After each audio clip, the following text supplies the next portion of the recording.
The rain came without warning, the way it always did in Hartwell, a nothing town wedged between two failing coal hills in rural Pennsylvania, where the water tower listed slightly east and the diner on Cobb Street never fixed its broken neon sign. One letter had gone dark years ago, so it read Din R instead of Diener, and most people didn't bother to notice anymore.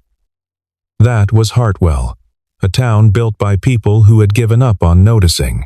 Eleanor was 8 years old and pressed flat against the wall beneath the overhang of the Feed and Seed on Maple, watching the street turn into a river. Her shoes were already soaked through.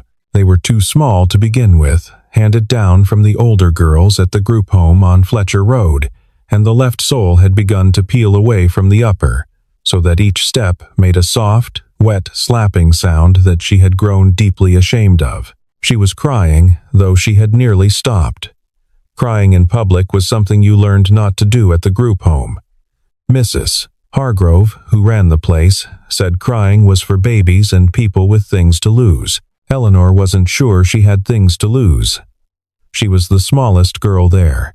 She had been passed over at every family visit for the last 2 years. She had hair the color of autumn mud and eyes that were too wide, and a gap between her front teeth that some well-meaning church volunteer had once called charming, which Eleanor had understood even then to be a word adults used when they couldn't think of something actually good to say. She had been pushed off the dry section of the overhang by Danny Mercer and his older brother, who were 12 and 13 and bored and mean in the way that boys in dead-end towns sometimes grew to be. They'd shoved her into the rain and laughed, and she'd stood there for a moment in the full downpour, completely soaked, and then retreated to this narrow slice of dry wall, 3 storefronts down.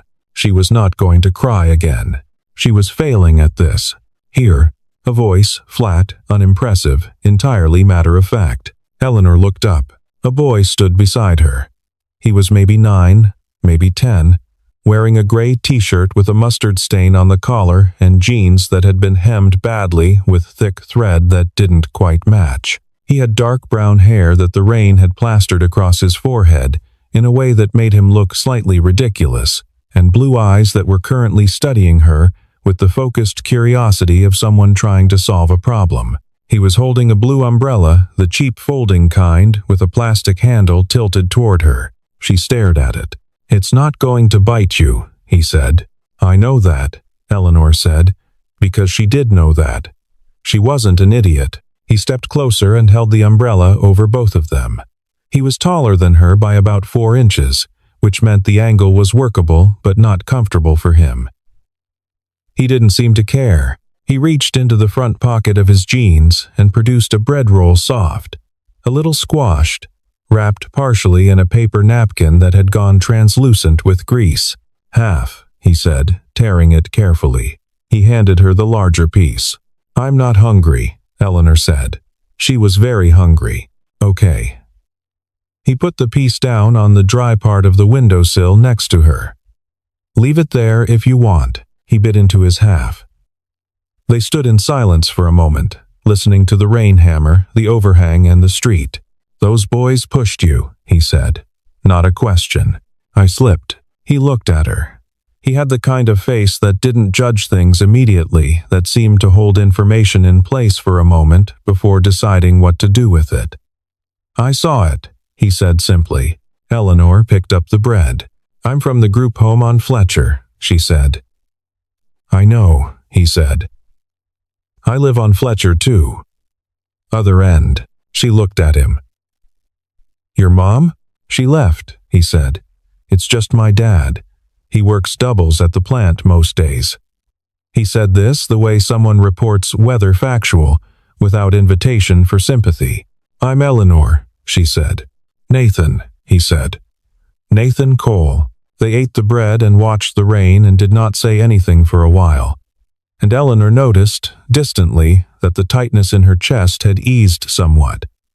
The bread was good, the umbrella was small but sufficient. The boy beside her had not asked her why she was crying or told her to cheer up or done any of the things adults always did that made her feel worse. He was simply present. She found this to be the most extraordinary thing anyone had ever done for her. The rain eventually softened. Down the street, the two Mercer boys had given up and gone somewhere. The town resumed its usual gray quiet. "Do you think it'll stop?" Eleanor asked. "Yeah," Nathan said. "Always does."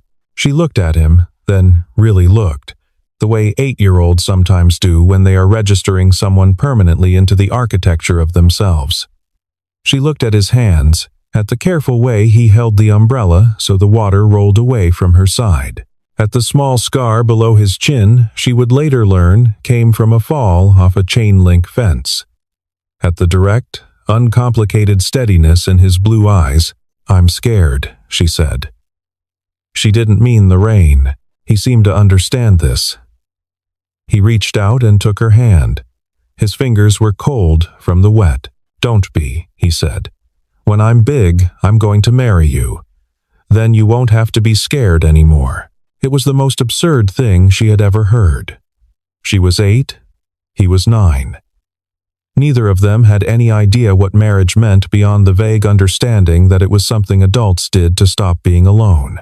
But he had said it with such total seriousness, no giggling, no red face, no backtracking, that Eleanor felt it land somewhere deep and permanent inside her. She didn't laugh. She didn't look away. "Okay," she said. He nodded, as if something had been settled. The rain stopped 11 minutes later. The fire started in the kitchen of the group home on Fletcher Road at 11:14 on a Thursday night. No one was hurt. Mrs. Hargrove had a policy obsessive, some said. Life-saving, all agreed of conducting monthly fire drills, and so every child at the home knew exactly which window to climb from and which yard to cross. They were all outside in the gravel lot in their pajamas within 4 minutes, some clutching stuffed animals, some barefoot, all watching the orange light pulse from the back of the house as the Hartwell Volunteer Fire Department's single working truck made its way down Fletcher.